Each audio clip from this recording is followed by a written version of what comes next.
Here are the books I've read from the New York Times list of the 100 best books of the 21st century. I recently discovered that the New York Times compiled a list of the 100 best books of the 21st century. So let's take a look at what I read.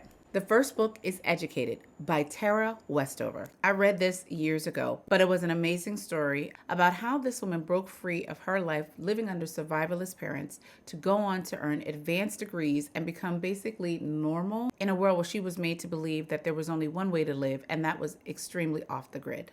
It's one of those books that I read because the description was so compelling, and memoirs is one of my favorite genres, and I was not disappointed. The next book is Deacon King Kong. This is another book that I read years ago as a part of a book club. This is for people who love reading novels set in interesting urban African-American settings with vibrant characters and a compelling story that will keep you turning the pages. The next book is The Vanishing Half by Bennett. I read this book years ago as a part of the same book club that I read Deacon King Kong. This book is about identical twins who choose to live their life very differently, one as a black woman and one as a white woman. This is another page turner because you want to see how the two women who were inseparable at birth chose to live very distinct lives. The story tells how those choices deeply impact their lives and their relationship.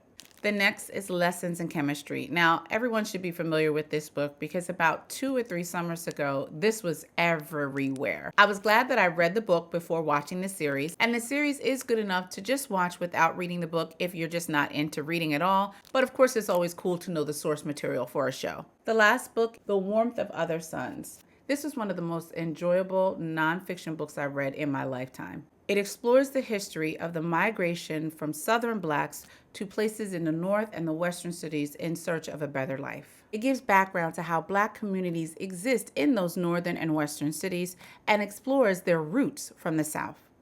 It's extremely well organized, and even though it talks about a heavy topic, it's written so well that you will enjoy reading it because of the personal details of some of the families featured in the book. After scouring the New York Times list of the 100 books to see what I may have read, I only came up with 4 other books that were either already on my to-be-read list or I added to my to-be-read list. I think this is a great list to see how well read you are, and even though I ended up only having read less than 10% of the books, I still think my sampling was a good part of the list. Let me know in the comment if you've ever even heard of this list, and if so, check it out and let me know what books you've read or what you might recommend from the list. Or if you were creating your own best books of the 21st century, which books would you add?